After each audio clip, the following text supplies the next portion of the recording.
Physics सुनते ही डर लगता है ना।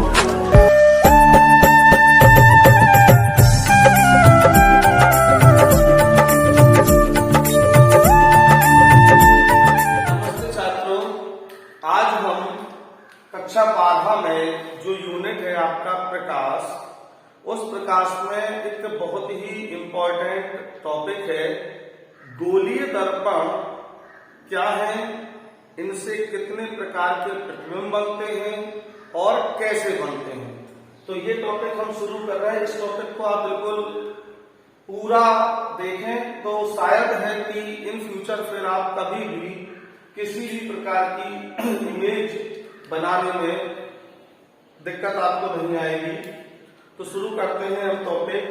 सबसे पहले हमें थोड़ा सा जानना है गोलीय दर्पण क्या होते हैं। तो गोलीय दर्पण ऐसे दर्पण होते हैं जो किसी खोखले गोले से एक पीस काट लो, एक टुकड़ा, उसके द्वारा बनाए जाते हैं। जैसे सपोज करो फुटबॉल है और वो फुटबॉल आपकी कांच की है, अंदर से खोखली होगी, उसका एक हमने टुकड़ा लिया, तो एक टुकड़ा हमने ले लिया तो वो टुकड़ा आपका ऐसा होगा बकरी शेप में। अब अगर हम इसके धसे हुए भाग पर पॉलिश कर देते हैं और उभरे भाग से देखते हैं तो ये आपकी पॉलिश है, और उभरे हुए भाग को जहां से हम देखते हैं इसको कहते हैं परावर्तक तल। तो ये जो दर्पण बनता है, इस दर्पण को उत्तल दर्पण कहते हैं। इसका परावर्तक तल उठा हुआ होता है और इंग्लिश में इसको कॉन्वेक्स मिरर कहते हैं, ठीक है ना। बाकी अगर हम ऐसा करें कि इसके उभरे भाग पे पॉलिश कर दें और ये आपकी पॉलिश हो गई, और जिस तरफ से हम देख रहे हैं वो परावर्तक तल अगर आपका धसा हुआ है, ये है आपका परावर्तक तल, ये परावर्तक तल धसा हुआ है, तो ये जो दर्पण बन के तैयार होगा वो आपका अवतल दर्पण कहलाएगा, और इसको इंग्लिश में कहते हैं कॉनकेव मिरर,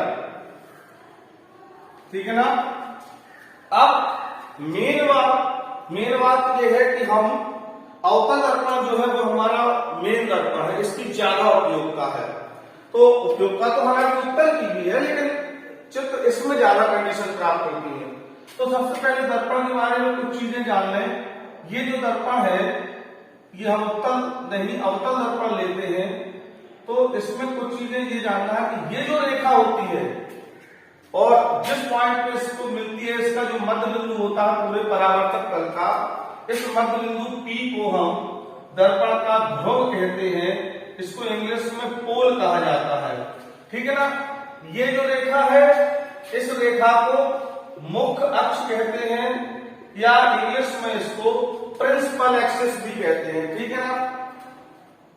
ये दर्पण जिस गोले से काटकर बनाया गया उसका कोई ना कोई केंद्र होगा, तो उसका केंद्र मान के चलो यहां पर है, तो ये जो C है, C को हम इस दर्पण का वक्रता केंद्र कहते हैं। इसकी इंग्लिश होती है सेंटर ऑफ कर्वेचर, ठीक है ना। बाकी वक्रता केंद्र और ध्रुव, इनके बीच में, ठीक बीच में होता है F, और F को क्या कहते हैं, F को कहते हैं हम इसका फोकस। फोकस की इंग्लिश फोकस ही होती है। बाकी वक्रता केंद्र से लेके ध्रुव तक की जो दूरी होती है उसको R, तो R हमारी क्या होती है, R होती है वक्रता त्रिज्या, और फोकस से लेकर ध्रुव तक की दूरी, वक्रता त्रिज्या को रेडियस ऑफ कर्वेचर के नाम से जानते हैं, और फोकस से लेकर ध्रुव तक की दूरी को हम फोकस दूरी कहते हैं, इसको स्मॉल f से लिखते हैं। ये हमारी फोकस दूरी है, इसको इंग्लिश में फोकल लेंथ कहा जाता है। इंग्लिश में इसको क्या बोलते हैं, इंग्लिश में इसको फोकल लेंथ बोलते हैं। तो दर्पण के लिए मुख्य रूप से कितनी चीजें हुई, मुख्य रूप से हुई उसका ध्रुव, उसका वक्रता केंद्र और उसका फोकस। एक और पॉइंट, नोटिस पॉइंट है कि दर्पण का झुकाव जिस तरफ होता है, वक्ता केंद्र उसी तरफ होता है। अगर ये इस तरफ को झुका है तो वक्ता केंद्र यहाँ, अगर ये ऐसा झुका होता तो वक्ता केंद्र उस साइड। और फोकस जो है, फोकस हमेशा वक्ता केंद्र और ध्रुव के बीच में ही होता है। तो अब हम शुरू करते हैं अपना टॉपिक, और टॉपिक का नाम है अवतल दर्पण के द्वारा प्रतिबिंब का बनना। अवतल दर्पण के द्वारा प्रतिबिंब का बनना। ठीक, शुरू करते हैं। बड़ा ही इंटरेस्टिंग टॉपिक है। तो इस टॉपिक को हम अपनी शुद्ध बुंदेलखंडी स्टाइल में समझें। एक कहानी सुनाते हैं आपको, और वो कहानी भी किसकी? महाभारत। महाभारत की कहानी आप सबने सुनी होगी। तो जब सबने सुनी होगी तो जो पांडव थे, वो पांडव कितने थे? आपके जहन से एक ही आंसर आएगा, 5। ठीक है ना? जबकि गलत बात है, पांडव 5 नहीं थे, पांडव 6 थे। 5 + 1 यानी 6। कर्ण भी शामिल थे। ठीक है ना?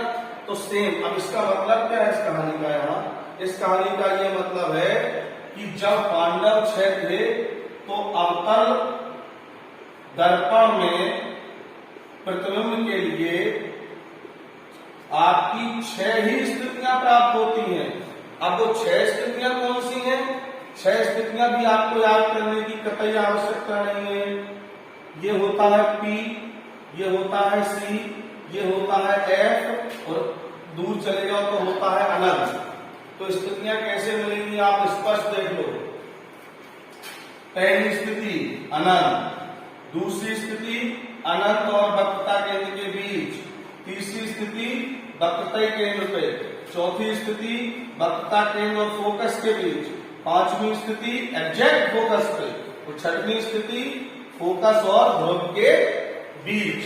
तो देखो वही कंडीशन में। अब अच्छा एक चीज और आती है, क्या कि 5 पांडवों को तो वास्तविक मानते थे हम थे, कर्ण बेचारे छोड़ के चले गए थे तो उनको आभासी पांडव मान लो। तो सेम स्थिति इसमें भी वही होती है कि शुरू की 5 स्थितियों में आपको कैसा प्रतिबिंब मिलता है? वास्तविक, क्योंकि वास्तविक पांडव कितने थे? 5। अब ये छठवीं जो है, तो छठवीं स्थिति में कैसा प्रतिबिंब मिलता है?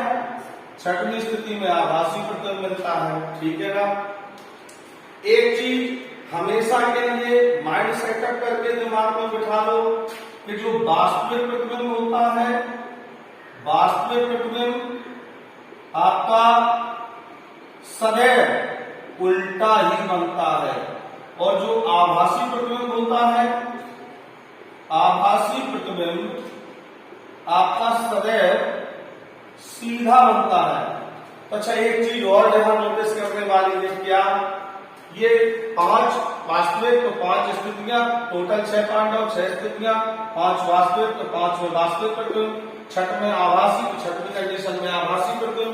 अच्छा एक चीज बताओ, इन सब पांडवों में सबसे बड़ा कौन था?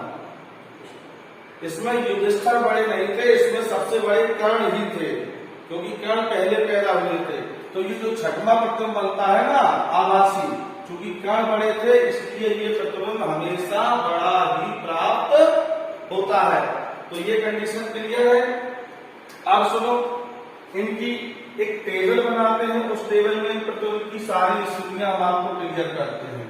तो टेबल में सबसे पहले लिखेंगे किरण, किरण के बाद फिर हम लिखेंगे वस्तु, वस्तु के बाद फिर हम लिखेंगे प्रतिबिंब, और प्रतिबिंब के बाद फिर लिखेंगे प्रकृति कैसा मिलता है। तो देखो सिंपल, याद नहीं करना है, केवल उसको समझना है। तो किरण को आप पहले से ही डाल के रखो, क्योंकि अवतल दर्पण में टोटल कंडीशन मिलनी कितनी है? टोटल 6 मिलनी, तो 6 किरण होंगे। अच्छा वस्तु का क्रम, तो वस्तु का क्रम यह तो वस्तु पहले अनंत पे होगी। आप इस ये तो बनाना सिंपल है ना, तीसरी बीच में है लास्ट में ना। तो पहली स्थिति अनंत, दूसरी स्थिति अनंत और वक्रता के बीच, तीसरी स्थिति वक्रता केंद्र पर, चौथी स्थिति वक्रता केंद्र और फोकस पर, पांचवी स्थिति एग्जैक्ट फोकस पर और छठवीं स्थिति फोकस और ध्रुव के बीच। अब प्रतिबिंब कहां बनना है, तो प्रतिबिंब कहां बने इसके लिए आपको केवल छोटी सी ट्रिक याद रखनी है कि अनंत को फोकस से रिप्लेस कर देना है। मतलब कि जहां अनंत है वहां फोकस आ जाएगा और जहां फोकस है वहां अनंत आ जाएगा। तो अगर वस्तु अनंत पे है तो प्रतिबिंब फोकस पे, और वस्तु अगर अनंत वक्रता केंद्र के बीच है तो प्रतिबिंब फोकस और वक्रता केंद्र अनंत के प्लेस पे रख दिया। अगर वक्रता केंद्र पे है तो इसमें तो कोई चेंज करने नहीं, तो सी का सी रहेगा। अब वस्तु वक्रता केंद्र फोकस के बीच है यानी सी और एफ के बीच, तो प्रतिबिंब सी और अनंत के बीच। अब वक्रता में जब ये वस्तु फोकस पे ही है तो प्रतिबिंब अनंत पर, और ये जो है भैया इसमें तो आभासी बनता है, तो आभासी बनता है तो आभासी तो सीधा सीधा एक ही जगह बनता है, दर्पण के पीछे।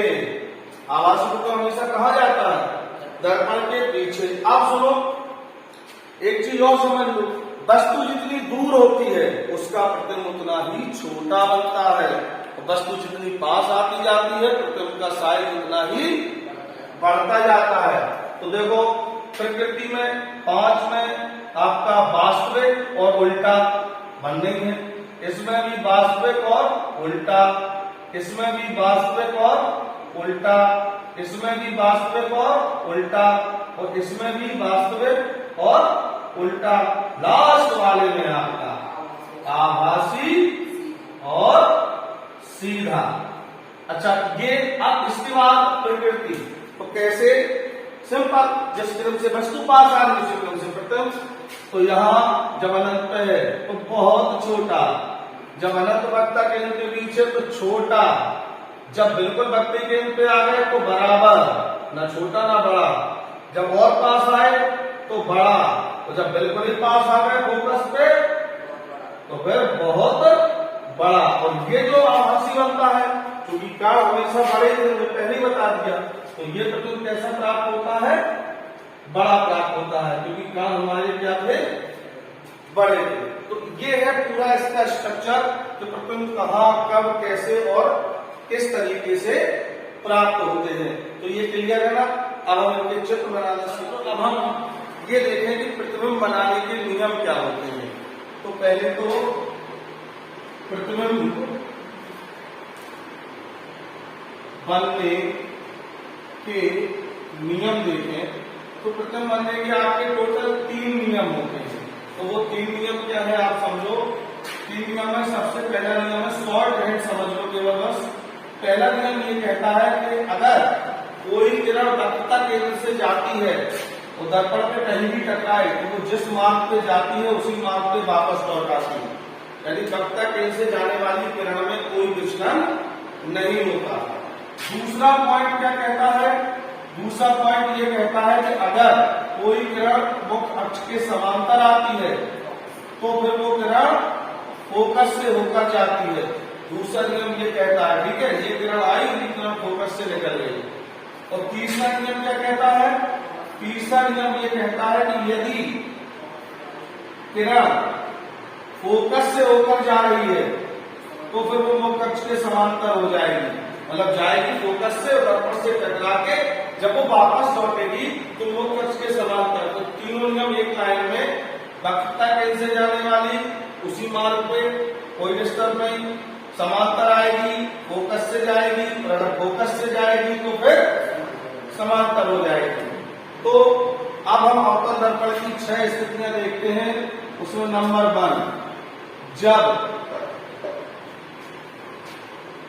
वस्तु अनंत पर है। तो टेबल में साफ लिखा है कि प्रतिबिंब कहां बनता है, कैसा बनता है। प्रतिबिंब बनाना कैसे, मैं ये आपको क्लियर करता हूं।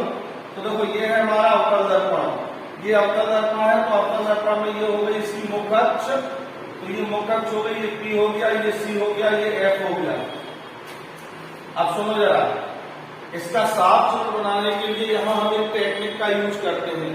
आपको ये तो मालूम ही है कि जब अनंत पे रखी है वस्तु तो प्रतिबिंब कहां बनेगा, फोकस पे बनेगा। जब प्रतिबिंब फोकस पे बनेगा तो ऐसा करो, प्रतिबिंब को पहले ही बना लो, प्रतिबिंब को पहले ही बना लो। अब कैसे किरणें डालेंगे? बड़ा सिंपल, देखो किरणें हम ऐसे डालेंगे, अनंत से आने वाली किरणें समांतर होती हैं, तो एक किरण हम पटरी ऐसी रखेंगे, वक्रता केंद्र इसको टच करें तो एक रेखा ऐसी आएगी और ऐसी। अब इसमें क्या है कि ये चूंकि वक्रता केंद्र से आ रही है तो जिस मार्ग पे आएगी उसी मार्ग पे वापस लौट जाएगी। एक तो ये सिद्धांत अपना लेंगे। दूसरा, एक किरण इस तरीके से आप ऐसे डालो, इसको समझना आप किस तरीके से हमने इसको डाला। ये किरण एक्चुअल में हमने इस रेखा के समांतर लेके चलेंगे और ऐसे फोकस से, मतलब क्या है, हमने इसको बनाया जरूर उल्टा है, बट ये तरीका ये है कि एक दूसरी का, ये दोनों किरणें समांतर है, इसका मतलब ये अनंत से आ रहे हैं। तो एक किरण वक्रता केंद्र से गई, वापस लौट गई। एक किरण हमने फोकस से डाली, किससे डाली? फोकस से। तो इससे टकराने के बाद ये दो कक्ष के समांतर निकल गई कि नहीं ऐसी, और इन्होंने जहां ये काटा है इस जगह, जहां ये काटा है तो ये काटा है तो ये बन गया इसका प्रतिबिंब, ठीक है ना। एक तो ये कंडीशन होती है, बाकी एक कंडीशन और बनती है इसमें, इसको आप देखो अनंत के लिए, ये आपका दर्पण हो गया, ये पी हो गया, ये सी हो गया, ये एफ हो गया, ये आपका हो गया फोकस एफ, ठीक। अब इसका बिंदु प्रतिबिंब कैसे बनेगा? तो देखो एक किरण समांतर आई, कहां से गई? फोकस से। एक किरण और समांतर डाल दो नीचे से, कहां से गई? फोकस से। ये काटा, बस यही प्रतिबिंब। लेकिन ये कैसा प्रतिबिंब है? ये बिंदुवत प्रतिबिंब है। ये दोनों इसी कंडीशन के चित्र हैं। तो क्लियर है कि ये चित्र कैसे बनेगा आपका, ठीक है ना। अब हम देखते हैं इसकी दूसरी कंडीशन। तो इसकी दूसरी कंडीशन क्या कहती है कि जब वस्तु हमारी अनंत और वक्रता केंद्र के बीच में है तो प्रतिबिंब आपका फोकस और वक्रता केंद्र के बीच बनता है, टेबल में स्पष्ट है आपका। तो इसका चित्र देखो, सबसे प्यारा इसी का चित्र बनता है बहुत आसानी से। ये हो गया P, ये हो गया C, ये हो गया F। देखो प्रतिबिंब कितने आराम से बनता है। एक किरण हम कैसे डालेंगे?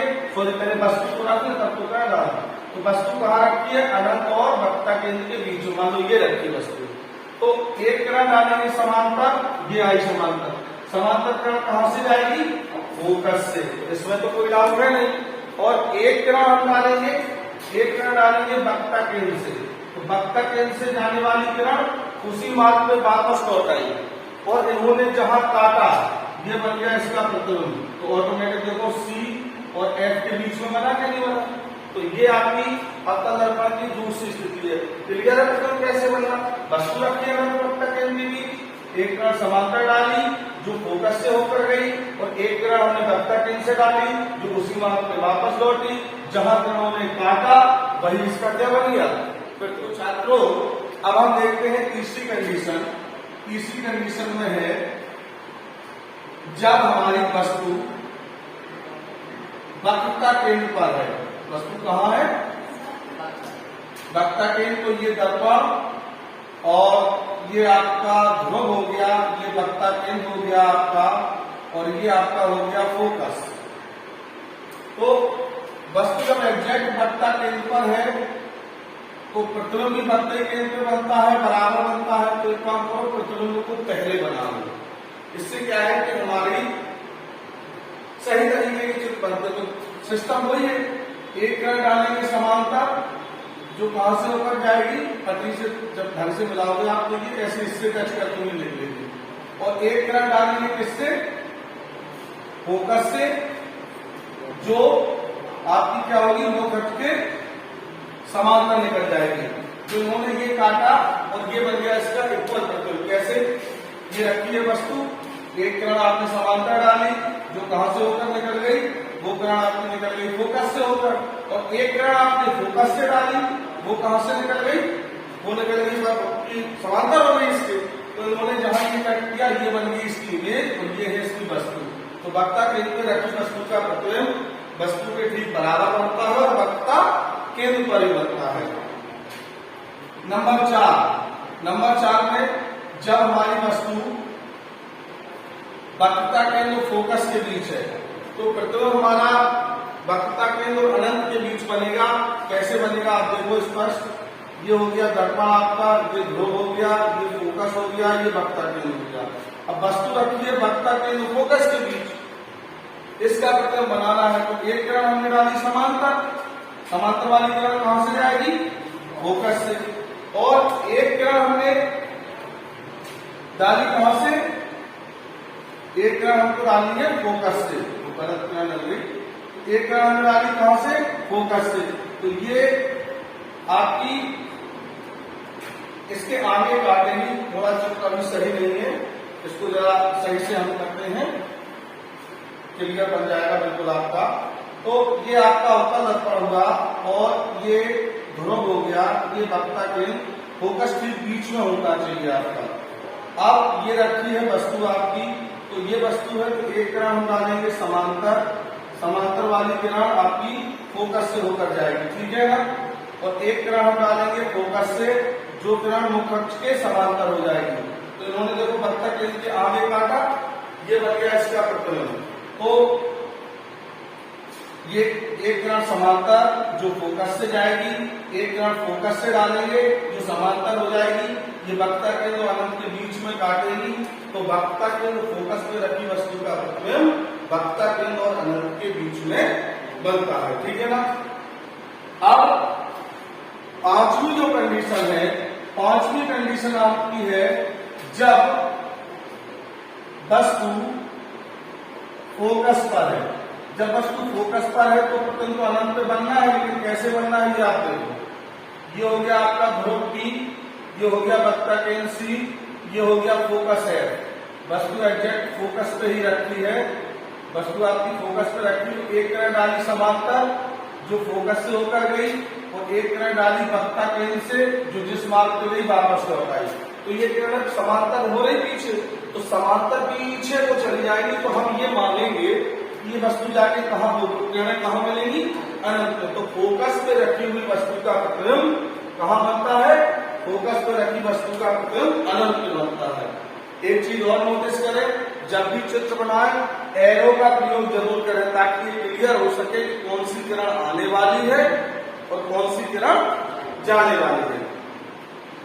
अब देखते हैं छठवीं स्थिति जिसमें आभासी प्रतिबिंब बनता है। तो छठवीं स्थिति में आप देखो, ये आपका ध्रुव हो गया, ये वक्ता केंद्र हो गया और ये फोकस हो गया। वस्तु आपकी फोकस और वक्ता केंद्र के बीच में रखी है।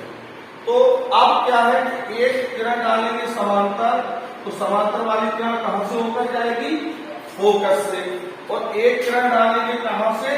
वक्ता केंद्र से, तो जिस मार्ग पे जाएगी वापस। अब जरा देखो आप, ये किरण अगर हम पीछे की ओर देखते हैं तो ये फैल रही है, और अगर इन किरणों में फैलाव हो रहा है तो ये क्लियर है कि ये पीछे कहीं मिलेगी ही नहीं।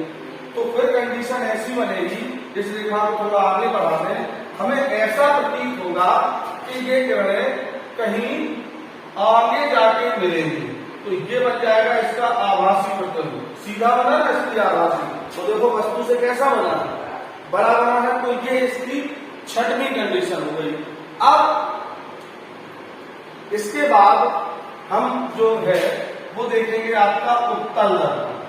तो उत्तल दर्पण में आप एक चीज समझ लो क्लियर, वस्तु जो है वो कहीं भी हो, कहीं भी रखा हो, प्रतिबिंब हमेशा आभासी बनेगा, सीधा बनेगा, वस्तु से छोटा बनेगा और दर्पण के पीछे बनेगा।